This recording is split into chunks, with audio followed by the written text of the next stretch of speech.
A few years back, a man I'll call Walter sat down across my desk on a gray afternoon in late winter, and he set a single envelope on the wood between us without saying a word. He was a retired machinist, careful with his money his whole life, the kind of man who kept his receipts in labeled shoeboxes and never once paid a bill late. His hands were steady, but his voice was not. And when he finally slid that envelope toward me, he said, "Emma, I think I did something wrong, but I can't figure out what." Inside was a letter from Social Security telling him that his Medicare premiums were going up by more than $2,000 for the year. Not because he got sick, not because he did anything reckless. He had simply cashed out one modest investment the year before, a thing his late wife had always told him to hold on to, and that single decision had quietly pushed his income across a line he never knew existed. He looked at me and asked the question I have heard so many times since. How was I supposed to know? And here is what nobody had ever told Walter, what nobody tells most people until it is far too late to undo it. Medicare has a hidden cliff built right into it. Cross a certain income line by even a single dollar, and your premiums don't rise gently, they jump, all at once, for an entire year. $1. Not 1,000, one. That is not a metaphor, and it is not an exaggeration. It is written into the way the surcharge system works, and almost nobody sees it coming until the letter arrives. Walter's story is the reason I made this video, because what happened to him was completely preventable, and I want to make sure it never happens quietly to you or to someone you love.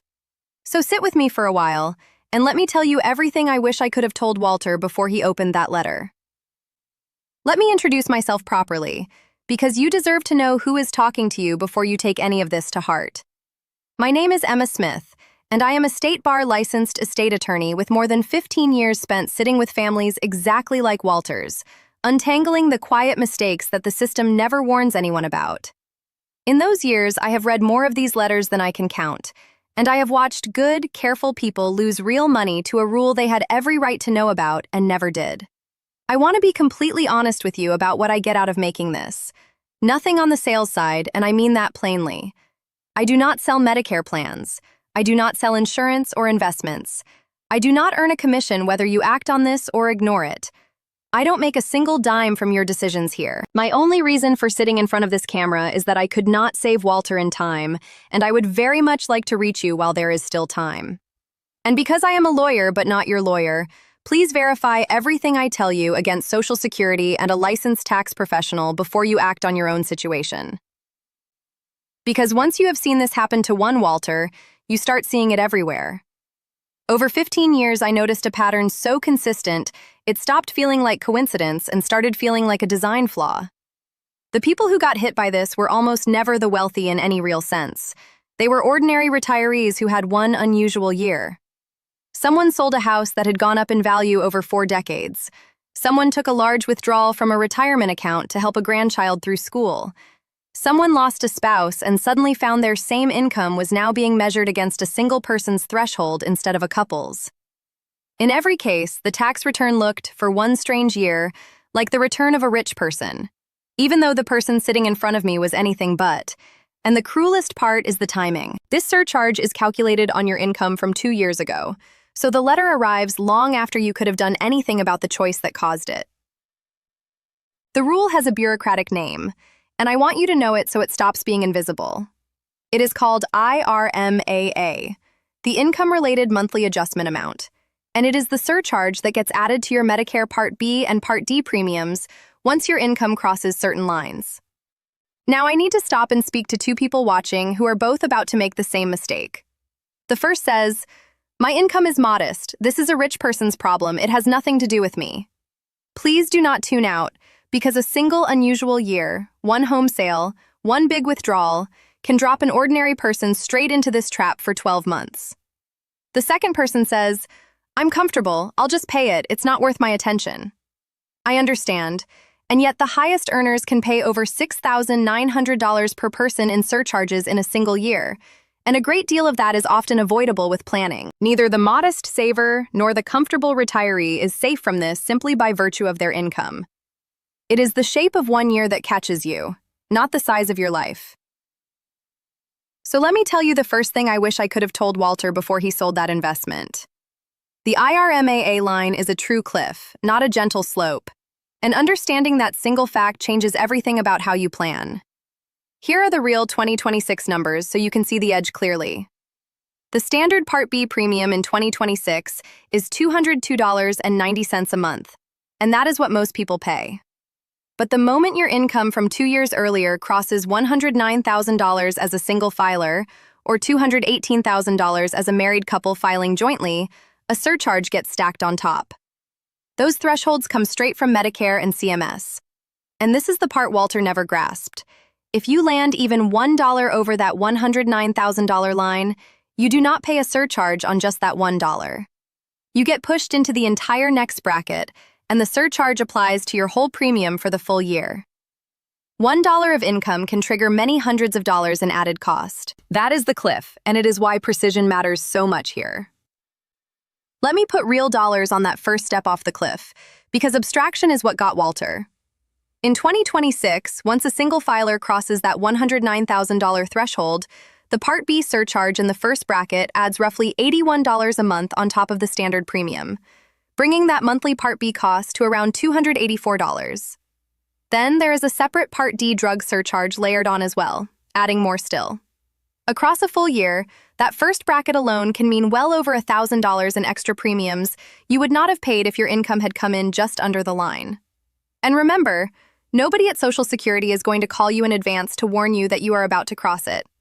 The system simply measures your return, applies the rule, and mails you the result. Eligibility to avoid this trap is not the same as actually avoiding it. You have to know the line is there and steer around it on purpose. There is a second thing I saw in that same case, and it is even easier to miss than the cliff itself. There's a second thing I saw in Walter's case that I want burned into your memory, because it is the reason this trap is so hard to escape once it is sprung. IRMAA is not based on this year's income. It is based on your tax return from 2 years ago. So the premium Walter was being charged in 2026 was calculated on the income he reported for 2024. Think about how strange and unfair that feels from the inside. He made a one-time decision in 2024, filed his taxes in early 2025, and then a full year later got punished for it, long after the money was spent and the choice was set in stone. This 2-year look-back means that by the time most people learn the trap exists, they are already standing in it. The decision that mattered is already in the past. That is exactly why I am so insistent that you understand this now, before your next big financial move. Because the only place you have real power over IRMAA is in the year the income actually happens, not the year the bill arrives. But here's the hopeful side of that same cruel timing, the thing I wish I could have handed Walter like a lifeline. Because the surcharge looks 2 years back, it also means that when your income drops, the relief eventually catches up too. If you have one high year and then return to normal, the surcharge is not permanent. It follows your income back down, just on a delay. And more importantly, that 2-year look-back creates a planning window most people never use. If you know a big financial event is coming, a home sale, a large withdrawal, a Roth conversion, you can often time it, split it across tax years, or offset it, so that no single year spikes you over a threshold. I have sat with families and mapped out a withdrawal over 3 years instead of 1, and watched them stay comfortably under the line every single year. Walter did not have that map. You can. And there is a specific escape hatch for people whose income already dropped, which I will come to because it saved another client of mine from Walter's exact fate. The third lesson is one I have come to think of as the quietest cruelty in the whole system, and it is what happens to a surviving spouse.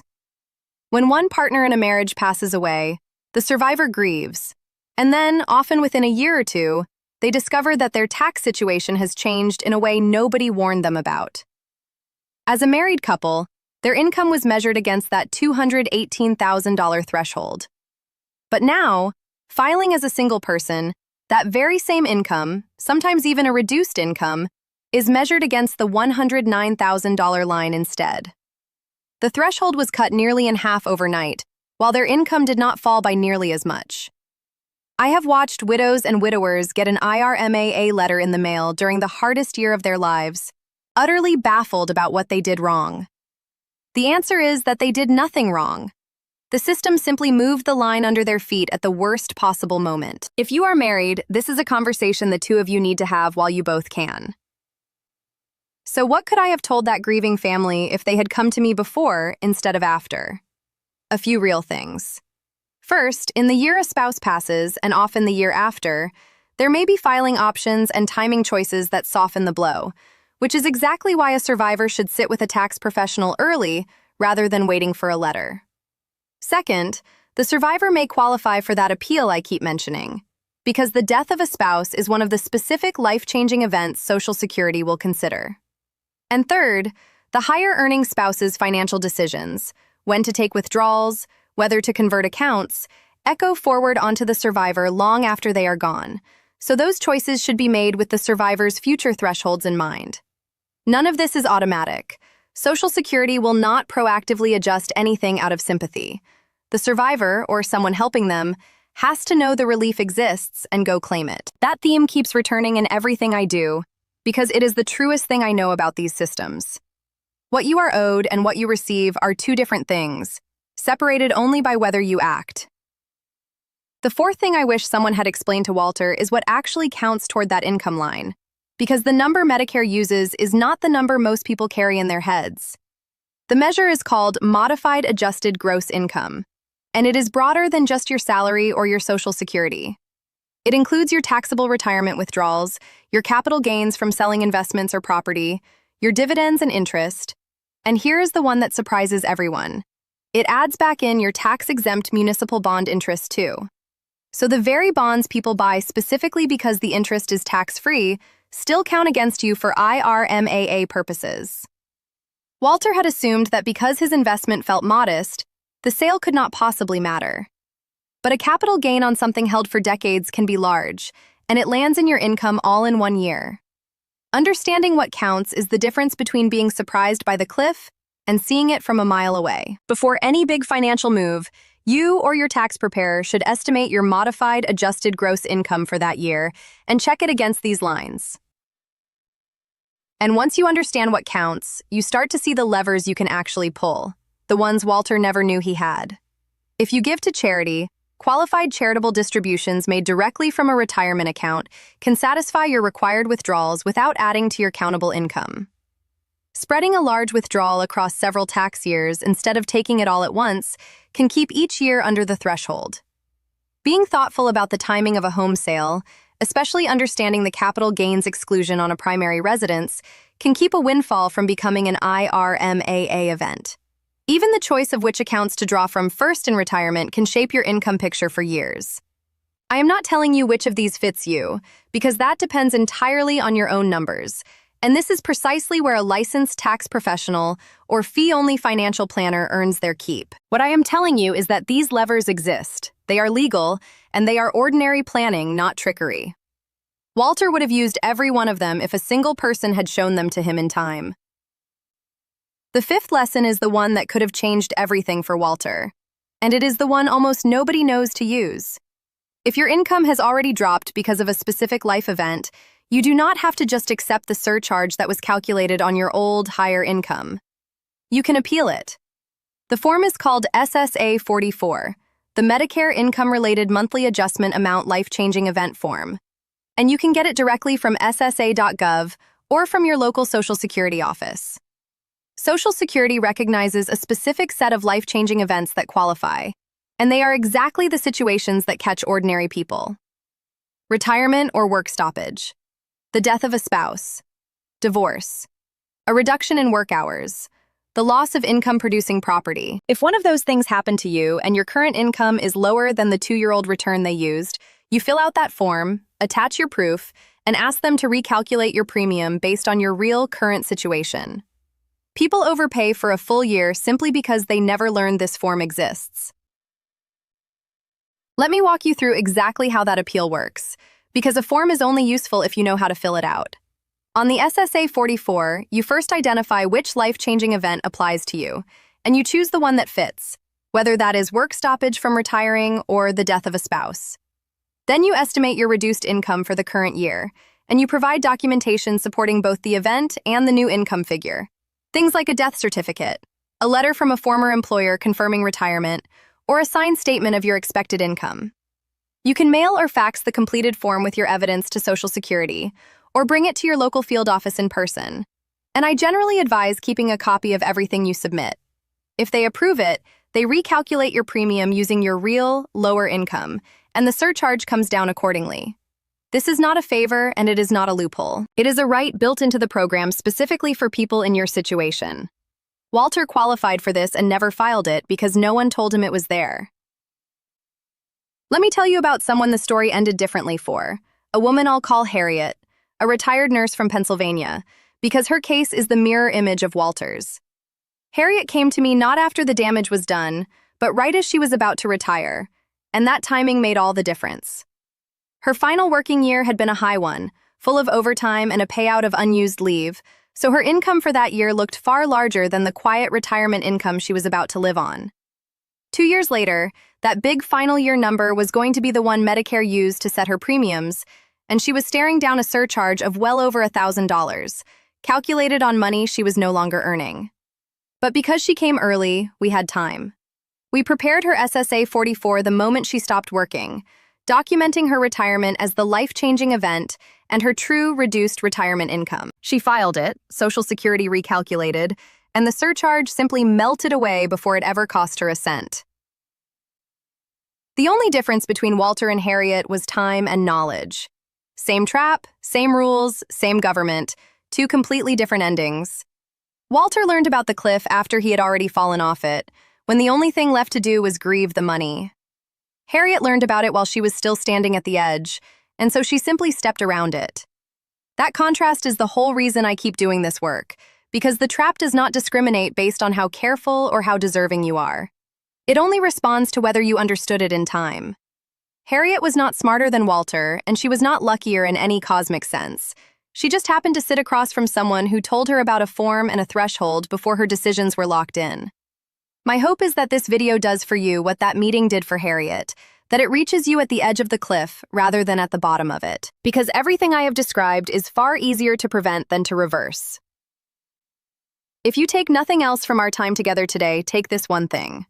Before you make any large financial move in retirement, before you sell the house, before you take that big withdrawal, before you convert an account or cash out an investment your late spouse told you to keep, stop and estimate what that move will do to your income for that specific tax year and check it against these thresholds.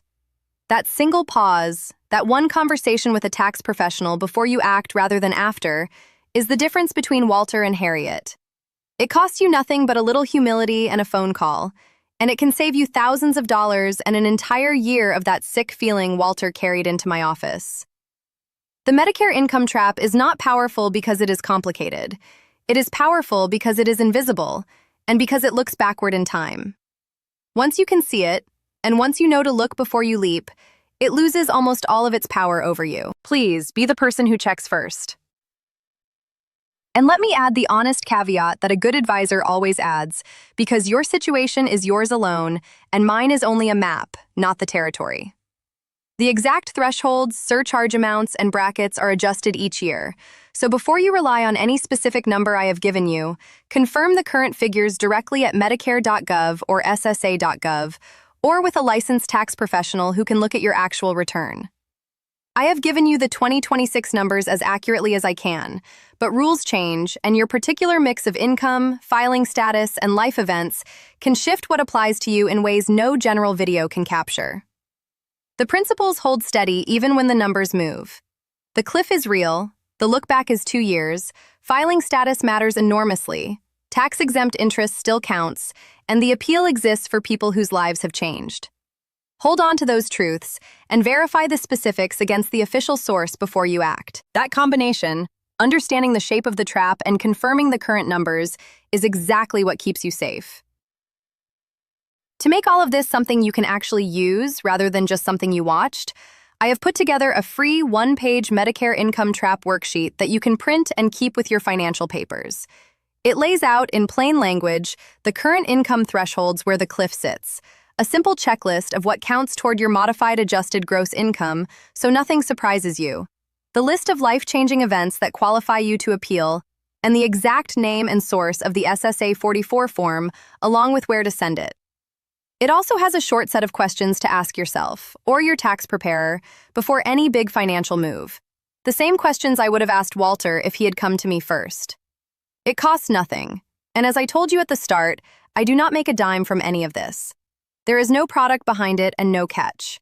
You will find the link in the description below this video. Print it, tuck it in with your tax documents, and pull it out before your next big decision. That is all I ask. Now I want to ask you for something, gently, the way I would ask a friend. Somewhere in your life there is a Walter. Maybe it is a parent who just sold the family home and has no idea what that sale is about to do to their premiums. Maybe it is a recently widowed friend who is about to be measured against a single person's threshold for the first time. Maybe it is a sibling on the edge of retirement whose final big year is quietly setting a trap 2 years down the road. That person will almost certainly never stumble onto this rule on their own, because the whole cruelty of it is how invisible it stays until the letter arrives. So please, pass this along to the one person you thought of just now. Send it to them, or better still, sit down beside them and watch the part about the appeal together. You may be the only person in their life who ever warns them before it is too late. Walter did not have that person. Your someone can. That is a quiet kindness that could be worth thousands of dollars to a family you love. Before you go, if sitting with me today gave you even one thing you did not know before, I would be grateful if you would subscribe and turn on the bell. Because these rules shift a little every year, and the thresholds and forms that matter to you and your family do not stay still. When the numbers change, when a new wrinkle appears, I want to be able to reach you in time, the way I could not reach Walter. That is the whole reason I keep making these. Not to sell you anything, because I have told you honestly that I earn nothing from your choices, but because I have seen what one uninformed decision can cost a careful person. And I would rather spend my time preventing the next Walter than consoling him.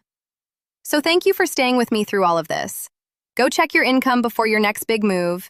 Keep that worksheet close, and please, verify the details with Social Security or a professional before you act.